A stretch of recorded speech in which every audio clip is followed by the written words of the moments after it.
दोस्तों, मैं फराज मलिक। आज इस दुनिया का निजाम ऐसा बन चुका है कि लोग अपने धर्म की अच्छाइयां गिनाने से ज्यादा दूसरे धर्म को टारगेट करने में ज्यादा लगे रहते हैं। दूसरे धर्म को बुरा कहने में ज्यादा अच्छा समझते हैं। खासकर मुसलमान हमेशा टारगेट होते रहते हैं। कोई भी राजनेता की राजनीति तब तक पूरी नहीं होती जब तक वो मुसलमानों को इस राजनीति में शामिल ना कर दे। बहुत सारे ऐसे देश हैं जो हमेशा इस्लाम को और मुसलमानों को नीचा दिखाने की हमेशा कोशिश करते रहते हैं।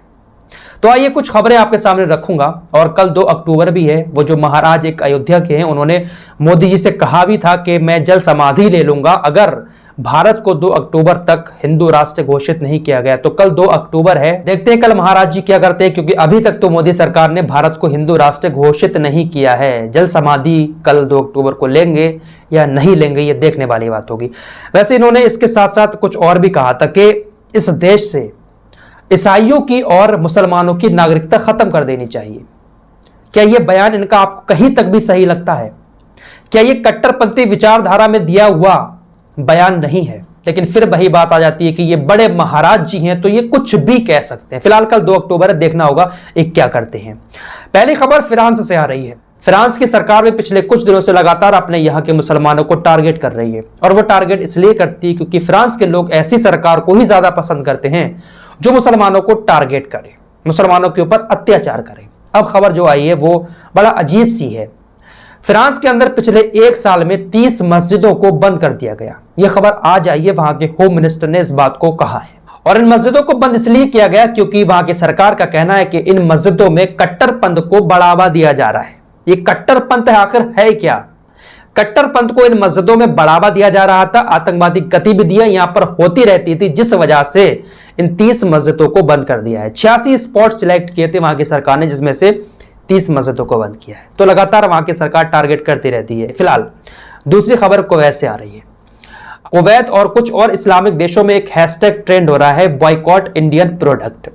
और इसके पीछे की वजह जो अभी असम के अंदर घटना हुई थी, जहां पर बहुत सारे घरों को तोड़ दिया गया अतिक्रमण के नाम पर, बहुत सारे मुसलमान बेघर हो गए। और एक तस्वीर आपको मैंने भी दिखाई थी जहां पर एक मरे हुए शख्स को एक पत्रकार किस तरीके से कूद कूद कर उसके सीने पर लात घूंसे मार रहा था। वो तस्वीर बहुत ज्यादा वायरल हुई, पूरी दुनिया ने उस तस्वीर को देखा।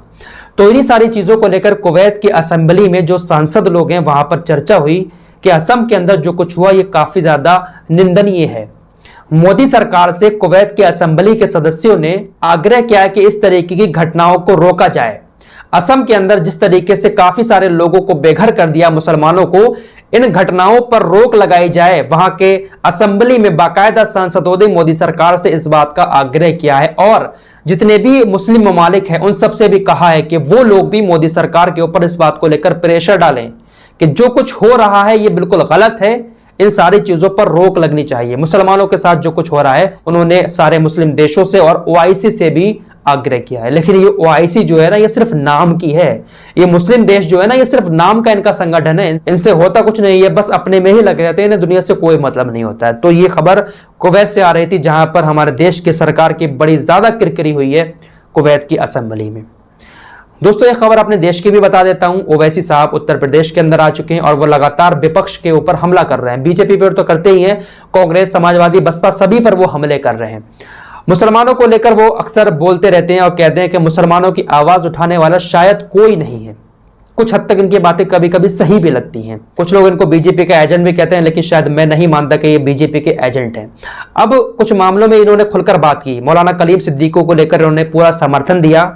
राबिया सैफी वाले मामले में भी इन्होंने आवाज उठाई थी।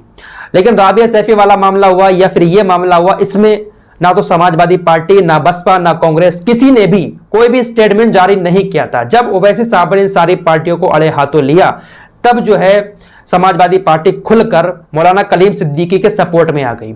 इससे पहले राबिया सैफी वाला मामला हुआ, उसमें भी कोई भी राजनीतिक पार्टी नहीं पहुंची। 1 महीना तकरीबन गुजर चुका है।